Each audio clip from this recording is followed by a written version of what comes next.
Muy bien, la semana pasada, cuando terminó el servicio, me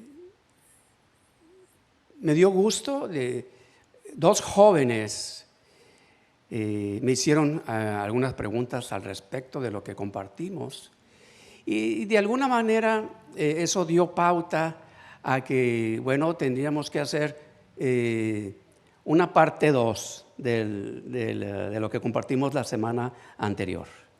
Entonces, vamos a hacer solamente repasar algo rapidito de lo que vimos la semana anterior para continuar. Y es interesante, las preguntas que hicieron son interesantes porque eso va a ayudarnos a todos a poder entender mejor, afianzar mejor lo que el Señor nos habló la semana pasada. Así es que, bueno, entonces recordemos que estuvimos hablando sobre el reposo de Dios, ¿así es? ¿Recuerdan? Y vimos que en este tema sobre el reposo de Dios, que tiene que ver directamente, de acuerdo a los pasajes que estuvimos viendo de Hebreos. Por cierto, voy a pedir que abran sus Biblias en Hebreos. Los que tengan la nueva traducción viviente pueden verla. De hecho, vamos a procurar estar viendo aquí en la pantalla la nueva traducción viviente de Hebreos capítulo 3. Y vimos que tiene que ver directamente con la incredulidad. ¿Recuerdan? Estuvimos hablando que por la incredulidad del pueblo, no, dice la Escritura, no pudieron entrar al reposo de Dios. Y tiene que ver con eso. Entonces, vamos a estar repasando algo y luego en ese proceso vamos a estar viendo algo nuevo, algo que nos va a ayudar a afianzar mejor esta palabra. Entonces, Hebreos 3, vamos a ver desde el versículo 16, 17 y 18. Y vamos a ver algo interesante en estos tres versículos. Y notemos algo. Hebreos 3, versículo 16. En estos tres versículos, 16, 17 y 18, vamos a notar algo de que en cada pasaje, en cada versículo, empieza haciendo una pregunta. Empieza haciendo una pregunta, pero nos da la respuesta a la vez. Cada pasaje. Pregunta y luego nos da la respuesta. En cada uno, 16, 17 y 18. Entonces, vemos aquí en el 16, dice, empieza haciendo la pregunta. ¿Y quiénes fueron los que se rebelaron contra Dios a pesar de haber oído su voz? Hace la pregunta. Y luego da la respuesta. ¿No fue acaso el pueblo que salió de Egipto guiado por Moisés? Ahí dio la respuesta. Y luego en el 17 hace la pregunta. ¿Y quiénes hicieron enojar a Dios durante 40 años? Y luego da la respuesta. ¿Acaso no fueron los que pecaron cuyos cadáveres quedaron tirados en el desierto? Y luego dice el 18. ¿Y a quiénes hablaba Dios cuando juró que jamás entrarían en su descanso? Da la respuesta. ¿Acaso no fue a los que desobedecieron? Y luego vemos en el 19, como dice, como vemos, ellos no pudieron entrar en el descanso o reposo de Dios a causa de su incredulidad. Ahora, este es un punto importante. Podemos decir que incredulidad es lo contrario a creer. ¿Sí? ¿Sí podemos entenderlo así? No, incredulidad es no creer, ¿verdad? Entonces es lo contrario a creer. ¿Es así? Y esto es importante notarlo, porque nos va a ayudar. a entender más. Ahora, recuerden que hace unas semanas vimos la definición de creer. Y esto también es clave, es importante para que podamos nosotros entrar bien en el significado, porque eso depende de cada quien. La definición de creer que vimos hace unas semanas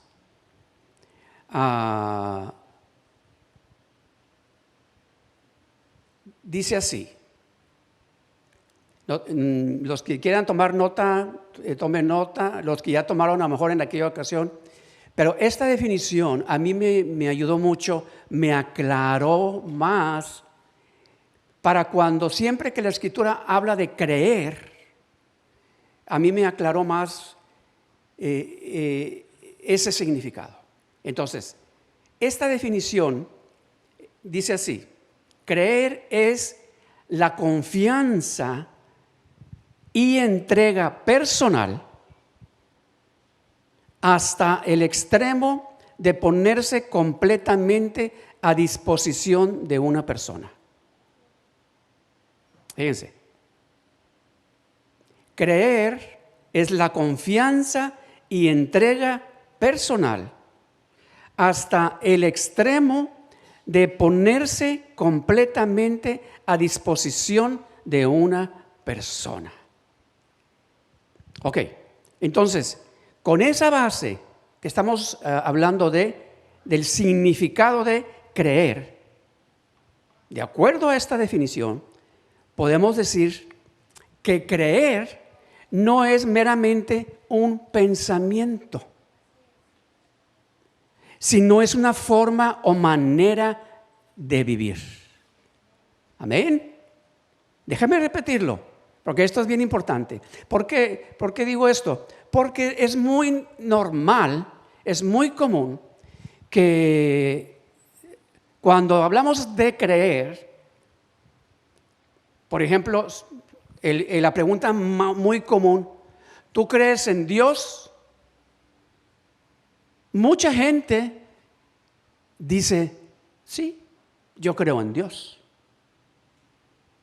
Pero si entendemos bien esta definición que acabamos de dar de lo que es creer, de lo que significa creer, entonces ahí podemos nosotros ver y darnos cuenta si tanto la persona que le estamos preguntando que cree en Dios, o inclusive si nosotros mismos verdaderamente estamos creyendo en Dios. Si estamos creyendo en Dios solamente, como se dice, de la boca para afuera, o realmente de corazón. ¿Por qué? Porque estamos diciendo que, de acuerdo a esta definición de creer, esta definición viene en la palabra original que viene en el griego. Repito, es la confianza y entrega personal. Vamos a decir esto: es mi confianza, hablando hacia Dios, mi confianza y mi entrega personal hasta el extremo de ponerme completamente a disposición de Él. Eso es lo que dice creer. Entonces, si yo digo, ¿tú crees en Dios?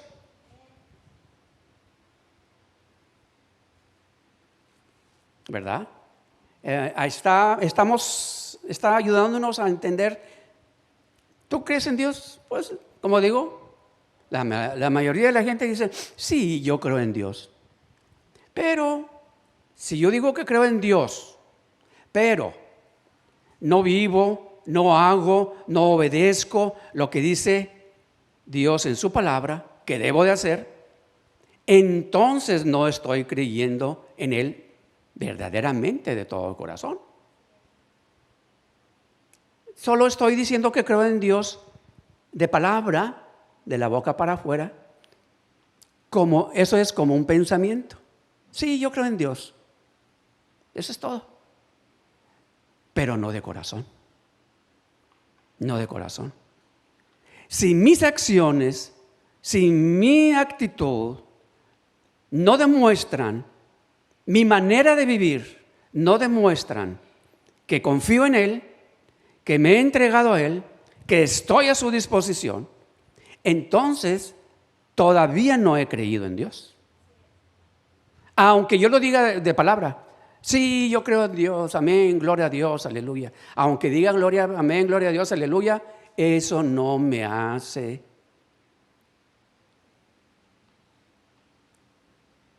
Eso no va a hacer mucha diferencia, que sea de la boca para afuera.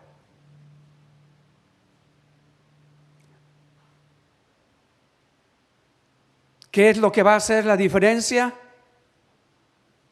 El que esta definición que estábamos viendo sea algo que la hagamos nuestra. Amén. ¿Se va entendiendo? Entonces, creer no es solamente, en este caso, creer en Dios, creer en la palabra de Dios, creer en sus mandamientos, no tiene nada que ver solamente con el pensamiento o con decir, sí, yo creo, sino tiene que ver con mis acciones, con mi forma de vivir. Cuando yo digo que creo en Dios, entonces mi forma de vivir ya es parte de mí, el que yo obedezca, el que yo haga, el que yo me someta, que es parte de mi forma de vivir, parte de mi vida. Entonces, sí estoy creyendo en Dios. Amén. ¿Se entiende? ¿Se va entendiendo, verdad? Entonces, eso nos ayuda a cada uno a recapacitar y a decir, bueno, entonces verdaderamente yo estoy siendo un verdadero creyente de Dios, de acuerdo a esta definición que estamos hablando. Amén. Cada quien hagámonos esa pregunta. Entonces, ¿estoy siendo yo un verdadero creyente en Dios?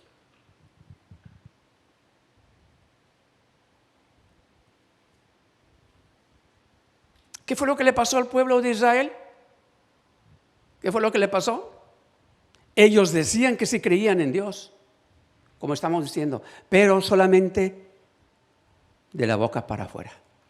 E inclusive, aún ellos decían que creían en Dios porque hacían sus ritos. Ellos hacían sus ritos, el pueblo de Dios. Los ritos que la misma Escritura decía, sí. El pueblo de Israel era muy celoso y guardaban el sábado, guardaban el Shabbat. Eran muy celosos. Al igual que vemos en el Nuevo Testamento, los fariseos eran muy celosos, guardaban aparentemente la ley, muy celosos de la ley, porque porque hacían ritos externos. Y esto lo decimos muy seguido porque lo dice la Escritura. Y lo decimos y lo recordamos porque es importante para cada uno de nosotros entenderlo bien. Los fariseos eran muy celosos y hacían sus ritos.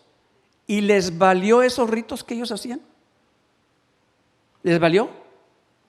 Delante de Dios. Estuvieron cumpliendo los principios de la ley, de la Escritura, que ellos conocían. Ellos conocían al pie de la letra esos principios. E inclusive, yo no sé, creo que hasta la fecha, como judíos, desde niños se van aprendiendo la Biblia de memoria. Lo que le llaman ellos la Torá. De memoria se van aprendiendo la palabra. Ellos se sabían de memoria. Pero cuando vino Jesús todo eso que ellos sabían y todos esos ritos que ellos hacían, ¿les sirvió? No les sirvió. ¿Por qué? Porque no se trata de aspectos externos. Primero está el aspecto del corazón. ¿Por qué? Porque, así nos dice la Escritura. ¿Por qué se trata del corazón? Porque el aspecto externo yo lo puedo hacer. Yo puedo fingir. Yo puedo actuar. Así como vemos en la televisión esos grandes actores. Y la verdad, pues hay muy buenos actores. En la televisión vemos, ¿verdad? En las películas. Que lloran, que hacen esto, que hacen lo otro y que están actuando. Que inclusive hacen llorar a quien está viendo aquella película, aquella novela, aquella cosa. ¿A poco no? ¿Verdad? Estás acá metido viendo tú ahí y hasta te hace llorar el que está acá, los que están viendo. Pero ¿qué pasa? Están actuando, no es cierto. Solamente están siendo buenos actores. Y cuando se trata de la palabra de Dios, cuando Dios nos habla a través de su palabra, sucede que como cristianos, y esto lo digo como cristianos hablando en todo el mundo, incluyéndonos nosotros, a veces hay muy buenos actores cristianos. Ay.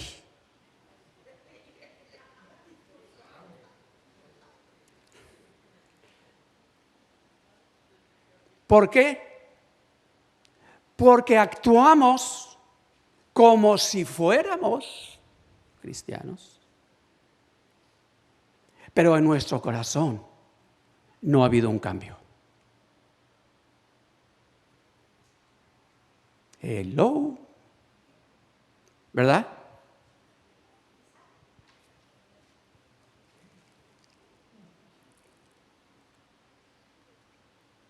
Y eso, y lo importante de la palabra de Dios, recuerden que decimos la palabra de Dios, bueno, la Escritura así nos dice, que fue dada ¿para qué? Para guiarnos, enseñarnos, redarguirnos, ¿así es? Entonces, esto es, ahí está la importancia de nosotros meditar lo que aprendemos, lo que conocemos.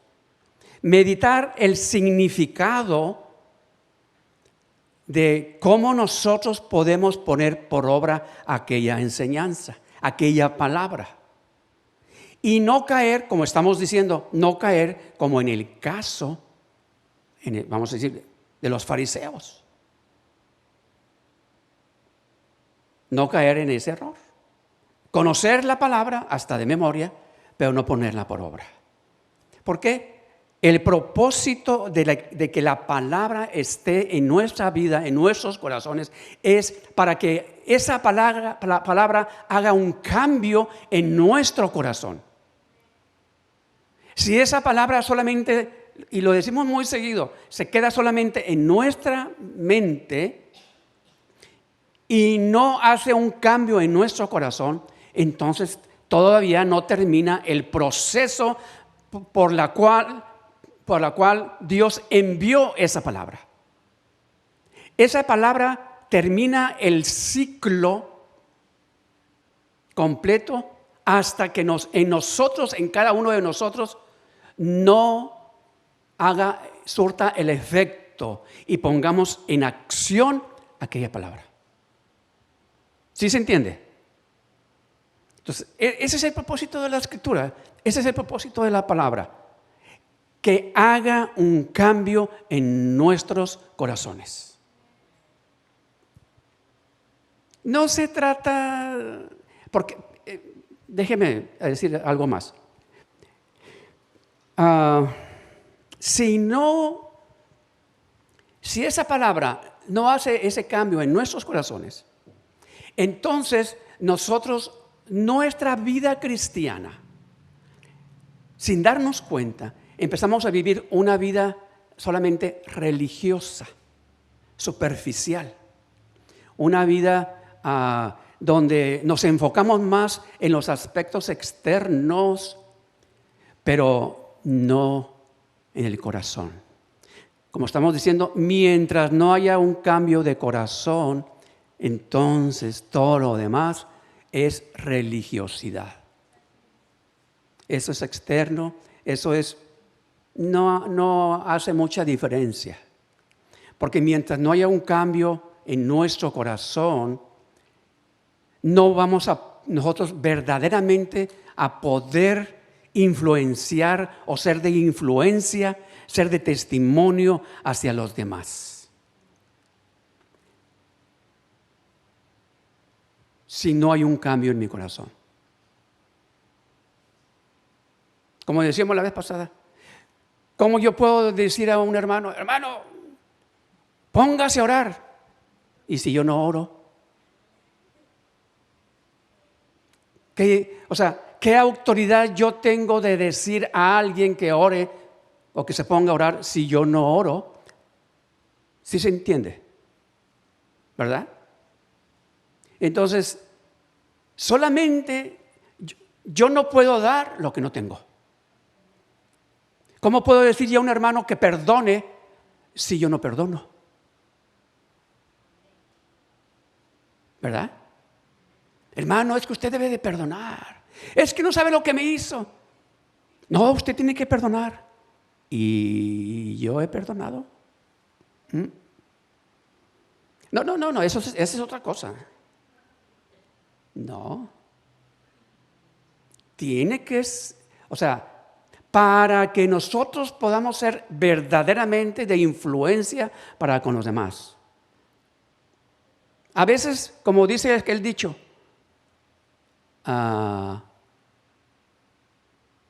un hecho habla más que muchas palabras. Una acción dice más que muchas palabras. Amén. Así es. Entonces, recuerden que vimos el versículo ahí en el capítulo 3, donde dice, versículo 12, lo vimos la semana pasada, cuando hace referencia, que dice, por lo tanto, amados hermanos, dice, cuidado, asegúrense de que ninguno de ustedes, que recuerdan lo que vimos, de que ninguno de ustedes tenga un corazón maligno e incrédulo, dice así, ¿verdad?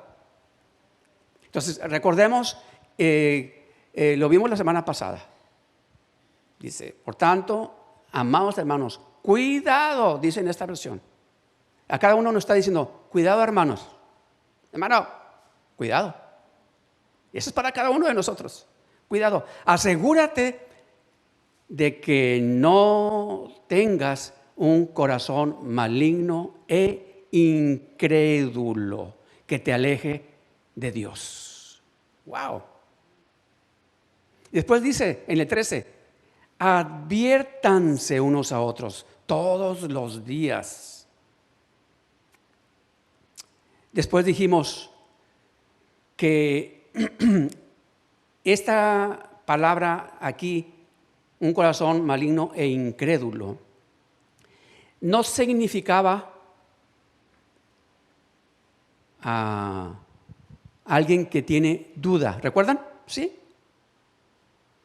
Que la palabra incrédulo aquí no es alguien que, porque dijimos, yo puedo ser incrédulo a algo porque tengo duda, no estoy seguro, tengo duda, estoy incrédulo a, no sé, tal vez, pudiera ser.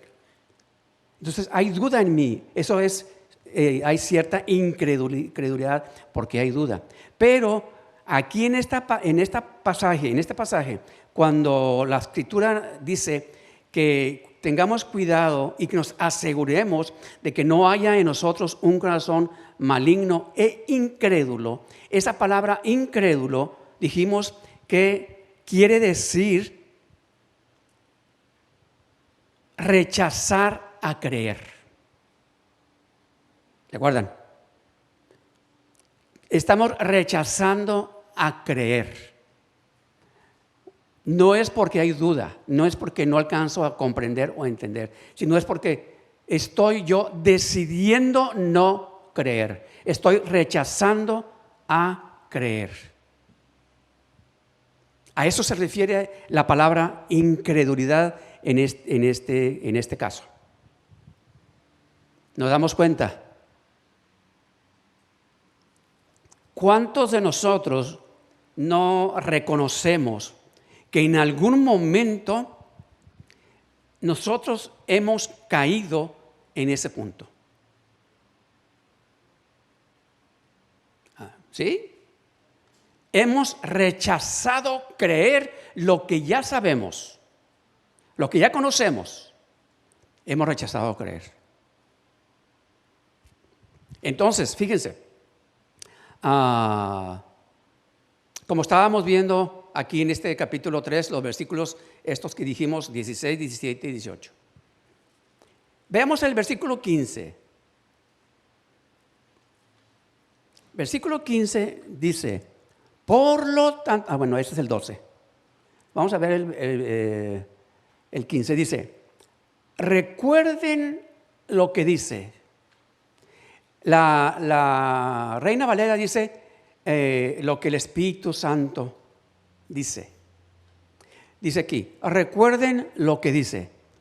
Cuando oigan hoy su voz, él dice, no endurezcan el corazón. Entonces, cuando dice, quiero repetirlo porque lo dijimos la semana pasada, cuando oigan hoy su voz, no endurezcan el corazón. A través de esta palabra que estamos leyendo, que estamos meditando, estamos escuchando hoy esa voz, que es la voz de Dios. ¿Sí? ¿Sí? Estamos escuchando la voz de Dios porque es la palabra de Dios. Entonces, cuando oigan hoy su voz, dice, no endurezcan el corazón. Entonces, ¿qué significa endurecer el corazón? ¿Qué significa? ¿Qué entendemos? Si no querer oír, ¿verdad? No, sobre todo cuando la palabra nos está hablando a nosotros. Como decíamos la vez pasada, como que volteamos para atrás. ¿Te hablan? ¿Se acuerdan?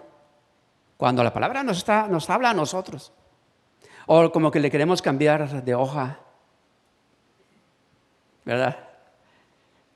Decía la vez pasada, yo me acuerdo que estábamos en la escuela y el maestro o la maestra le decían ahí a un alumno, tú, y volteaba, ¿te hablan? Y le decía la maestra, no, a ti, no voltees para atrás. Y cuando les tocaba a los de mero atrás que estaban pegados a la pared, y les decía, a ver tú, y aquellos pues ¿para dónde volteaban? Para atrás. Les tocaba. Y me acuerdo en aquel entonces, los que estaban a mero atrás eran los más altos. A mí me tocaba estar a mero atrás.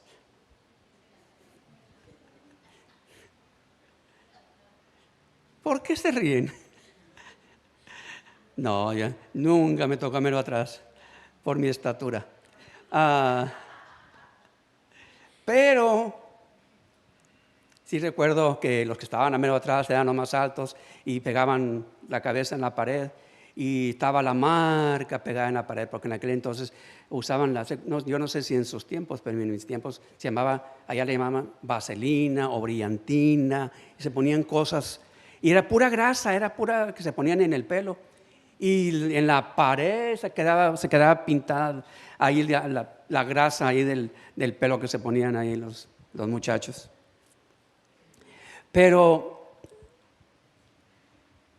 estamos hablando de que endurecer el corazón es no volteemos para atrás. Si Dios me está hablando a mí, a veces nos enojamos o a veces nos molestamos. Es muy común que a veces hasta se molestan con el pastor. Hermanos que se molestan con el pastor por la palabra que dio.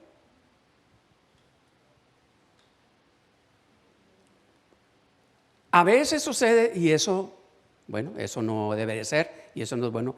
A veces sucede, hay quienes sí predican específicamente y directamente hablándole a alguien, porque saben la situación y la circunstancia y predican hablando directamente a alguien. Y eso no es.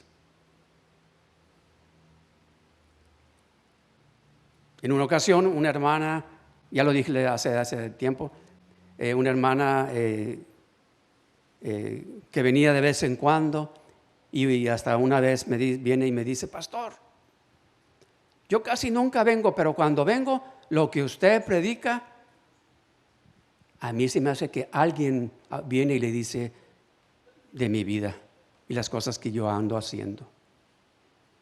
Y le dije, pues yo le puedo asegurar que a nadie me viene a decir, ni yo tengo una bola mágica para ver lo que usted anda haciendo ahí, ni nada de eso. ¿No?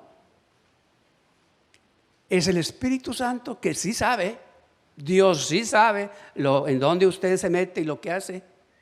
Y cuando uno da la palabra, guiados por el Espíritu Santo, Dios habla a cada corazón. Pero nosotros no, yo le decía, yo no sé, hermana, ¿usted dónde se mete? Pero es que usted todo lo que dice es para mí, como si usted supiera dónde me meto, dónde hago. Le dije, bueno, pues yo no, pero Dios sí. Y entonces reciba esa palabra. Pero yo no tengo aquí, no se enoje conmigo. Entonces, ese es cuando dice, no endurezcamos el corazón. Si Dios me está hablando, no busquemos pretextos. Porque eso es parte normal que hacemos. Buscamos pretextos. Empezamos, como decía ahorita, el voltear para atrás es buscar pretexto. Entonces, después dice el 16, ¿quiénes fueron los que se rebelaron contra Dios? ¿Qué quiere decir que se rebelaron contra Dios a pesar de haber oído su voz? ¿Quiénes fueron? Aquí dice, el pueblo que salió de Egipto guiado por Moisés. Cuando dice que se rebelaron contra Dios, ¿a qué se refiere? ¿Qué fue lo que hicieron? ¿A rebelarse contra Dios? Los que conocemos la Escritura, los que hemos leído todos esos pasajes que hablan al respecto, se rebelaron contra Dios porque, como la misma Escritura hace referencia aquí, todo el tiempo que pasaron, todo lo que hicieron, todos los milagros que vivieron, todo lo que Dios hizo, todo lo que ellos pasaron, de nada les sirvió ver todos los milagros y maravillas que Dios hizo. Ellos todavía siguieron quejándose, murmurando contra Dios, murmurando contra Moisés, contra Aarón, después de todos los milagros que ellos hicieron. Entonces, rebelarse contra Dios. Dice el 17, ¿y quiénes hicieron enojar a Dios durante 40 años? ¿Acaso no fueron los que pecaron? Cuando dice aquí los que pecaron, ¿a qué pecado se refiere? ¿Cuál fue el pecado que ellos cometieron? ¿Cuál? Desobediencia. ¿Qué más? No creer. Así es. Ese fue el pecado principal de ellos. No creyeron, decidieron no creer. Y luego el 18 habla precisamente cuando dice, ¿acaso no fueron los que desobedecieron? Cuando Dios juró que jamás entrarían en su reposo, en su descanso. ¿Acaso no fue los que desobedecieron? Entonces, ahora, el versículo 19, el que sigue, nos da como una conclusión. Cuando dice, como vemos, ellos no pudieron entrar en el descanso de Dios a causa de su incredulidad. El versículo que sigue, que es el capítulo 4, versículo 1, ahí dice y lo vimos la semana pasada. ¿Cómo empieza ahí el versículo 1?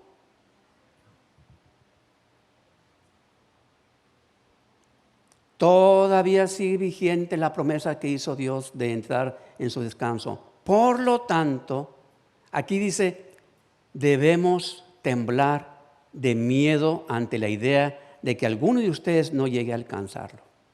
Debemos temblar. Dice la Reina Valera, temamos pues, debemos de temer. Entonces podemos sacar como conclusión de que lo que nos dice el versículo 19 del capítulo 3, cuando dice que ellos no pudieron entrar en el descanso de Dios a causa de su incredulidad, entonces la conclusión a eso es, bueno, temamos pues. Debemos de temer ante la idea de que alguno de nosotros no lleguemos a alcanzarlo. ¿Alcanzar qué? El descanso de Dios, a entrar en ese descanso, en ese reposo. Y ahorita vamos a hablar en cuanto a a qué se refiere ese descanso. Entonces, pero cuando dice temamos, ¿temer qué? Temer a Dios. Cuando dice esta versión, dice temblar de miedo, ¿se está refiriendo a Dios? No. Temblar de miedo se refiere debemos de temer a la incredulidad. Temer el que nosotros lleguemos a ser incrédulos. A eso se está refiriendo la Escritura. No de temer a Dios o temblar de miedo porque le tenemos miedo a Dios. Recordemos principalmente el temor a Dios, cuando hace referencia a la Escritura al respecto, no es temor de un miedo, sino es un temor principalmente de reverencia, reverente. Dios no quiere que le tengamos miedo, Dios quiere que le temamos, que seamos reverentes, que no seamos irrespetuosos. Dios quiere que confiemos en Él. Dios quiere que nos acerquemos a Él, que experimentemos su amor, que experimentemos su misericordia, su gracia. Amén. Entonces, ahora, debemos de temer, debemos temer a no ser incrédulos, a la incredulidad. ¿Y qué debemos de hacer? ¿Qué debemos de hacer? Veamos lo que dice el versículo 11 del versículo 4. Fíjese lo que dice el versículo 11 de ahí del capítulo 4. Entonces, ¿qué dice? Hagamos todo lo posible por entrar en ese descanso, en ese reposo. Entonces, aquí nos está dando una clave. Hagamos todo lo posible para entrar en ese reposo, en ese descanso. Y cuando dice que hagamos todo lo posible, ¿qué entendemos? ¿Qué se entiende cuando dice hagamos todo lo posible? ¿Qué entendemos? Vamos a hacer todo lo que está de nuestra parte. ¿Sí? Todo lo que está de nuestra parte para poder entrar en ese descanso. ¿Y cómo? ¿Cómo lo voy a hacer? ¿Qué debo de hacer? ¿Cómo? Bueno, recuerden que siempre la misma Escritura nos da la respuesta. Aquí mismo en Hebreos, en el capítulo 2 de Hebreos, el versículo 1 dice, así que, fíjense, desde el capítulo 2 de Hebreos, estábamos viendo el 3 y el 4, pero desde el capítulo 2 nos dice, así que debemos prestar mucha atención a las verdades que hemos oído, no sea que nos desviemos de ellas. Entonces, aquí encontramos una respuesta. ¿Cómo? ¿Qué es lo que debemos hacer para ir entrando y poder entrar a ese reposo? Bueno, aquí está una parte. Nos está diciendo que debemos prestar mucha atención a las verdades que hemos oído. Y cuando dice que prestemos atención a las verdades que hemos oído, ¿qué es prestar atención? Porque yo puedo escuchar y leer a las verdades, muchas promesas de Dios en su palabra. Pero si yo no las creo, entonces no estoy prestando atención. ¿Se entiende? Por eso dice, debemos prestar mucha atención a las verdades que hemos oído. Mucha atención. Y luego dice el versículo 2, no descuiden, pues el mensaje que Dios transmitió mediante los ángeles se ha mantenido siempre firme y toda infracción de la ley y todo acto de desobediencia recibió el castigo que merecía. Entonces, manteniendo siempre firme el mensaje que Dios transmitió mediante los ángeles se ha mantenido siempre firme. Y luego en el que sigue, Hebreos 3, lo vimos la vez pasada, dice, así que, amados hermanos, ustedes que pertenecen a Dios y tienen parte con los que han sido llamados al cielo, ¿qué dice? En Hebreos 3, versículo 1.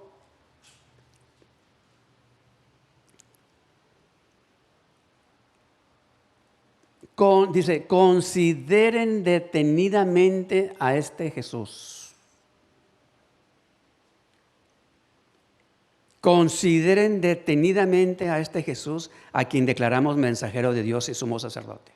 Entonces, parte de la respuesta de cómo podemos ir entrando o entrar en ese reposo que la Escritura nos habla, es considerar a Jesús.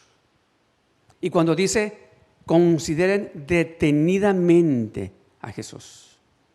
Considerar a Jesús es escuchar detenidamente su mensaje, sus palabras. Eso es. Esta es otra parte importante. O sea, el entrar en el reposo que Dios nos habla, nos ofrece, no consta de una sola cosa, sino implica todo esto que estamos hablando. Implica hacer todo lo posible. Implica que debemos de poner mucha atención. Implica que tenemos que considerar detenidamente a Jesús.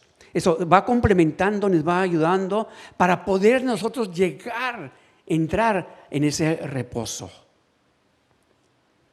Dice el versículo 8, ahí del capítulo 3, no endurezcan sus corazones, como ya lo estábamos viendo. No endurezcamos nuestros corazones, no pongamos pretextos. Si Dios me está hablando, no voltee para atrás. Si Dios me está hablando, aunque cale, duela o lo que podamos decir, digamos, Señor, ayúdame, no quiero ser rebelde, yo quiero entender, yo quiero poner por obra. Es para nuestro bien de cada uno de nosotros. No es para nuestro mal, es para nuestro bien. Y luego el versículo 12, lo que leímos hace un momento. Asegúrense de que ninguno de ustedes tenga un corazón maligno e incrédulo. Cuando dice asegúrense, meditemos, tomemos conciencia. ¿Cómo está mi corazón? ¿Mi corazón es malo y es incrédulo para con Dios? Y luego el 13 también lo vimos. Adviértanse unos a otros todos los días. Advertirnos, ayudándonos unos a otros. Ahora, fíjense. El versículo 11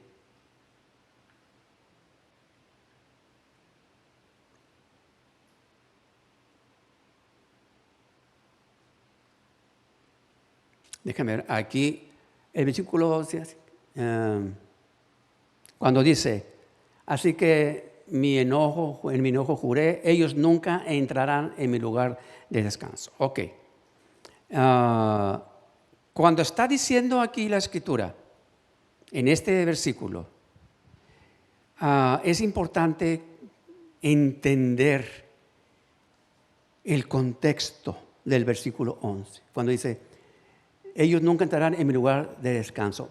¿Por qué? ¿A qué se está refiriendo? ¿A qué se está refiriendo? No entrarán en mi reposo. ¿A qué se está refiriendo? ¿Por qué?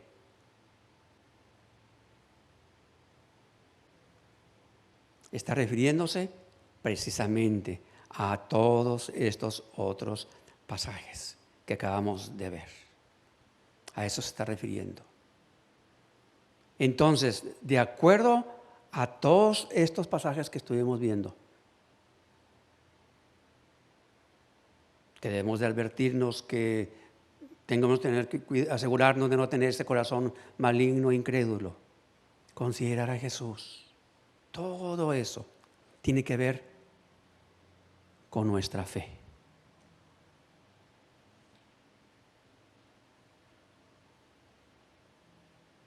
Es necesaria para poder llegar completamente a ese reposo. Fíjense, alguien dijo, leía hace tiempo, alguien dijo,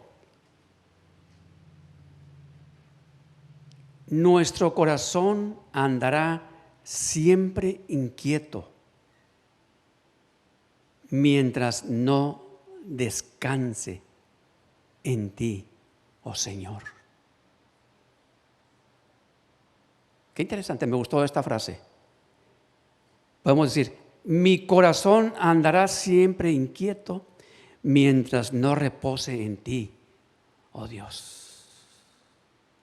Reposar en el Señor. Mientras no aprendamos a reposar en el Señor, nuestro corazón siempre va a andar inquieto. No vamos a tener ese reposo que nos está hablando la Biblia. Ahora, ¿a qué se refiere? ¿Qué es el reposo? ¿Cómo podemos entrar en el reposo?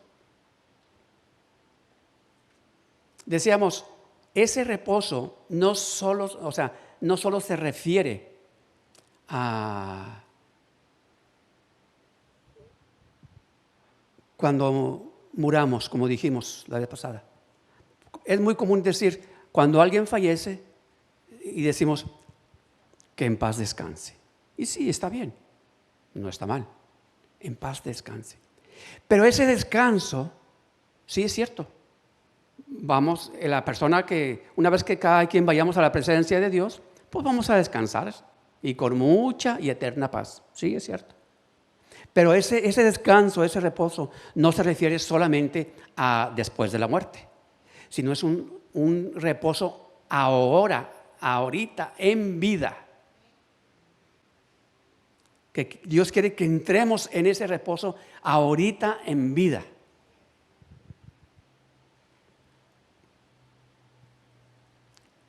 Sí, la vida diaria, la vida cotidiana, vienen situaciones, vienen circunstancias, vienen luchas, vienen batallas, pero yo creo que todos podemos y hemos experimentado que a pesar de todas esas luchas y todas esas batallas, porque hemos venido a Dios, porque hemos venido a Cristo, hemos podido ver la victoria ante esas luchas, aquellas batallas.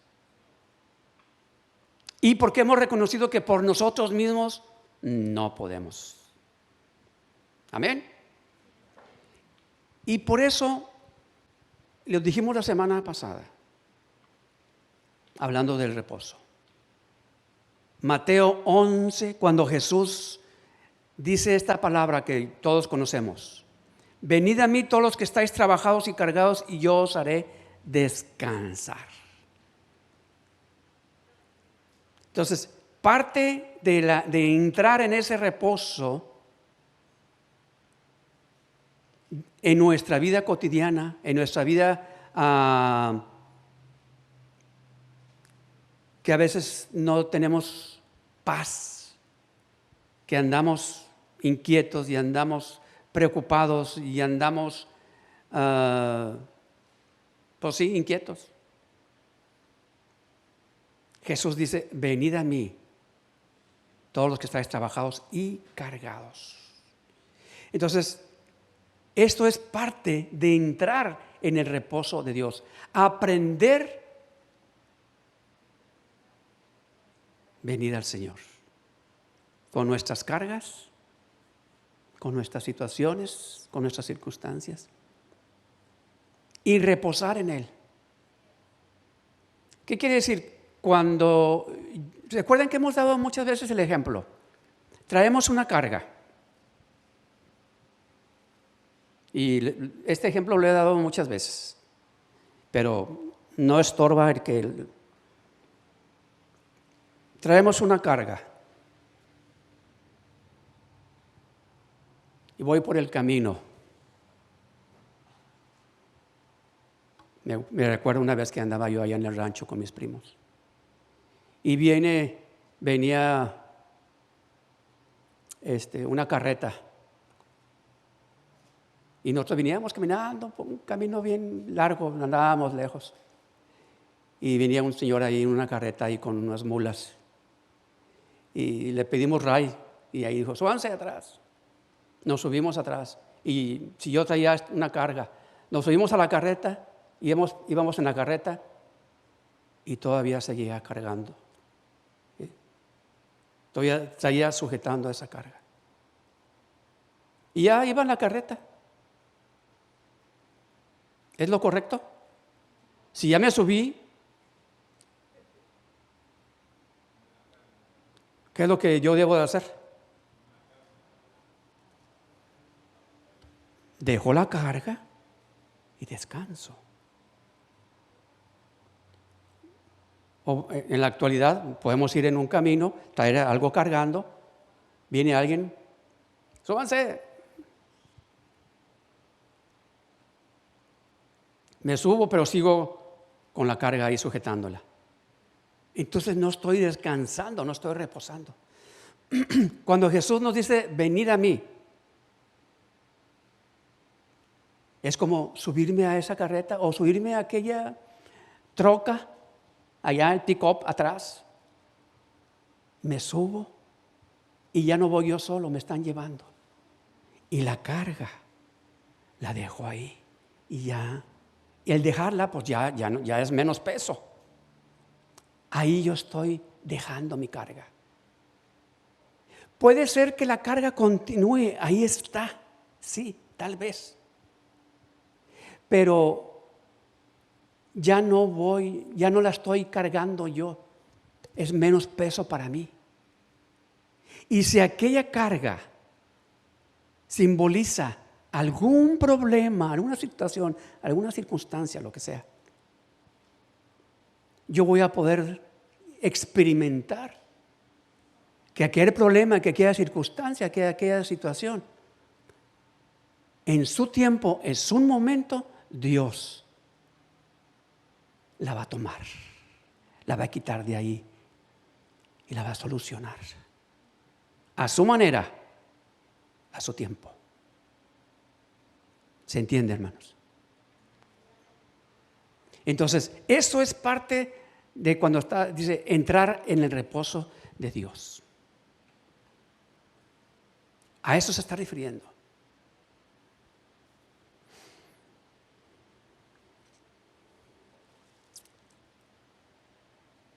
Cuando vemos y estamos viendo, hemos visto estos pasajes aquí de Hebreos 3 y 4, que está haciendo referencia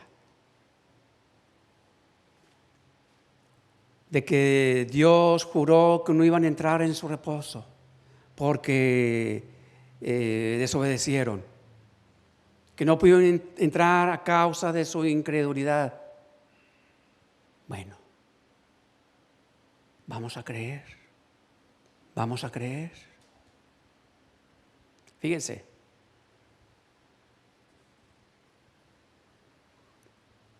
El versículo 10, capítulo 4, versículo 10. porque el que ha entrado en su reposo también ha reposado de sus obras, como Dios de las suyas. Este está interesante. Este capítulo dice, pues todos los que han entrado en el descanso de Dios han descansado de su trabajo. Cuando dice han descansado de su trabajo, está diciendo han descansado de sus cargas, de sus luchas, de sus de lo que los agobia. Todos los que han entrado en el reposo o descanso de Dios. Este versículo está diciendo, dice otra versión,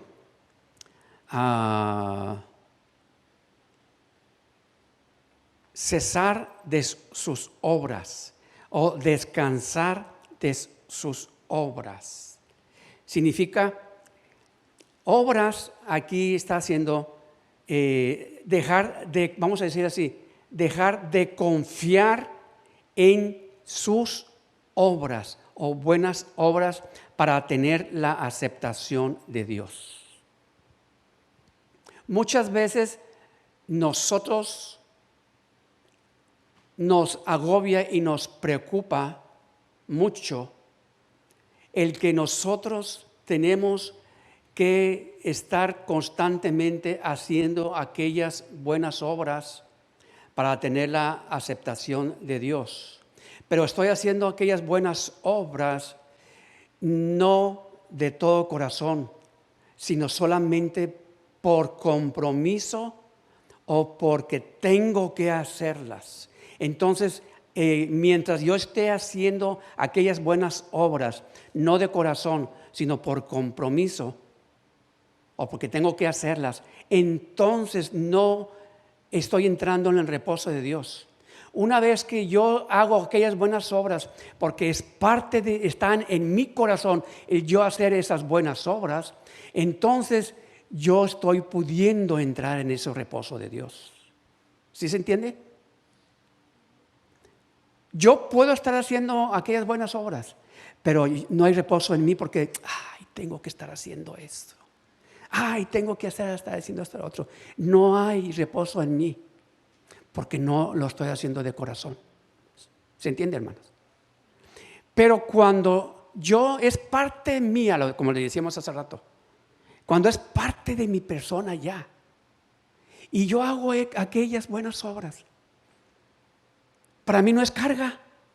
Al contrario, ya estoy reposando y tranquilo porque ya estoy haciendo, porque sé que estoy haciendo lo que le agrada a Dios, lo que Dios quiere, pero ya es parte de mí. Entonces, cuando ya es parte de mí, ya está en mi corazón el querer hacer aquella buena obra, entonces hay reposo. ¿Sí se entiende?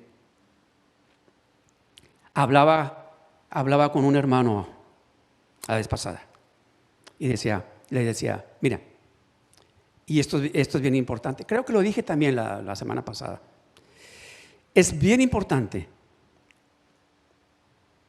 Nosotros podemos ayudar a alguien de acuerdo a lo que cada quien, la posibilidad de cada quien, la circunstancia de cada quien. Siempre Dios va a poner en nuestro camino a personas para ayudarlas en las diferentes necesidades que cada quien tenga.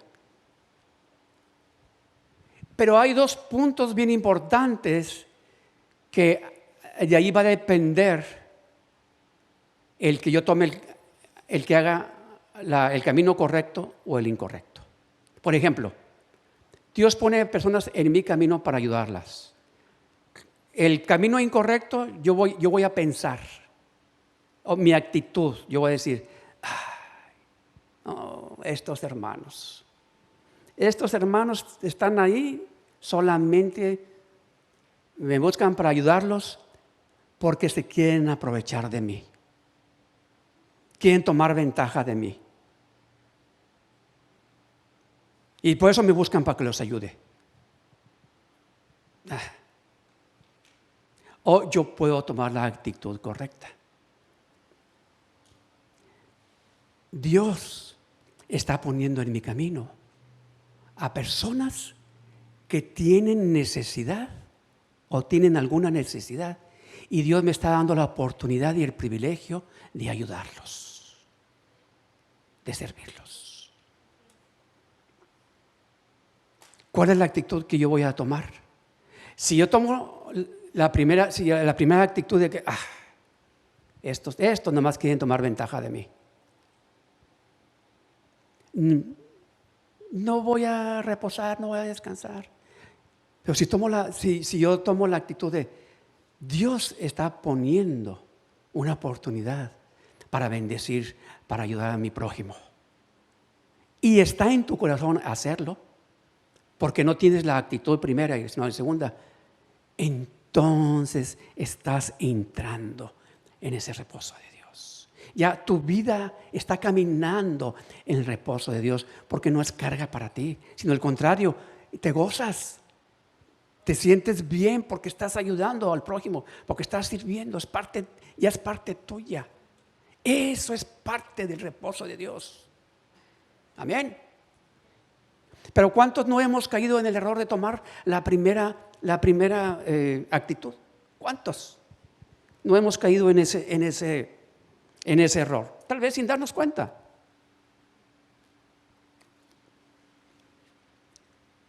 Pero vamos entendiendo qué significa. Porque pensamos que entrar al reposo de Dios significa, si voy en la cama, me acuesto y ya, entré en el reposo de Dios. No. O que pensamos, entrar en el reposo de Dios, me voy de vacaciones. No está mal, está bien. Pero ¿cuántos no les ha pasado que se van de vacaciones y luego llegan de las vacaciones y dicen, necesito otras vacaciones de las vacaciones porque llegué más cansado de cómo me fui? ¿No les ha pasado? ¿Verdad? A veces venimos más cansados de las vacaciones que de cuando nos fuimos antes de irnos. ¿Por qué? ¿Las vacaciones son buenas? Claro que sí. Es un tipo de reposo y es importante y es necesario, claro que sí. Pero este reposo que la Escritura nos habla es un reposo del alma, espiritual. Es un reposo donde Dios quiere que todos aprendamos a entrar. Es un reposo que aunque estemos dentro de las situaciones, de las circunstancias y de los problemas, podemos reposar y descansar, dormir bien. ¿Por qué? Porque estamos confiando en que Dios está tomando control de la situación y a su momento y en su tiempo Él va a actuar. ¿Lo crees, hermanos? Así es que, hermanos, necesitamos nosotros completamente reposar, creer. No se trata de que nosotros, es cierto, nosotros tenemos que hacer nuestra parte en cuanto a obedecer lo que Dios nos dice que tenemos que hacer. No se trata de que tenemos que, no vamos a hacer nada o indiferentes, no, haciendo lo que tenemos que hacer, lo que Dios nos dice en su palabra. Pero ya es conforme a lo que dice la palabra de Dios, no es conforme a lo que yo creo, a lo que yo pienso, a lo que yo me imagino, no. Amén. ¿Qué es lo que no nos da reposo? ¿O qué es lo que nos batallamos en poder entrar en el reposo de Dios? Por ejemplo, ¿saben que cuando Gálatas capítulo 2, versículo 16, hace referencia, y esto tiene que ver con el reposo de Dios, esto es bien importante. Cuando Gálatas 2:16 dice, sin embargo, sabemos, le voy a leer como dice aquí en esta, sabiendo que el hombre no es justificado por las obras de la ley, sino por la fe de Jesucristo. ¿Qué sucede? Nuestra naturaleza como hombres queremos justificarnos cuando dice por las obras de la ley es por obras, hacer cosas cosas que yo tenga que hacer, pero de acuerdo a lo que dice la Escritura o de acuerdo a lo que le agregaron más allá los fariseos. Pero fíjense lo que dice: el hombre no es justificado por las obras de la ley, sino por la fe de Jesucristo. Nosotros también hemos creído en Jesucristo para ser justificados por la fe de Cristo y no por las obras de la ley, por cuanto por las obras de la ley nadie será justificado. Entonces, ¿qué es lo que pasaba? ¿Por qué el apóstol Pablo está hablando aquí? ¿A quién les está hablando aquí el apóstol Pablo? El apóstol Pablo está hablando a judíos que se habían convertido al cristianismo, pero que ellos pretendían seguir justificándose haciendo las obras que la ley les decía que tenían que hacer, todos esos ritos, todas aquellas cosas. Entonces, ¿qué es lo que estaba pasando? El apóstol Pablo les está diciendo, dice, en vano tú pretendes justificarte haciendo los ritos, haciendo esas cosas. No, tú eres justificado por la fe en Jesucristo. Y cuando nosotros verdaderamente hemos puesto nuestra fe en Jesucristo, entonces no vamos a tener problema en obedecer a Dios. Cuando estamos verdaderamente confiando en Jesús, cuando hemos aprendido a entrar en su reposo, no vamos a tener ningún problema en obedecer las obras de Dios.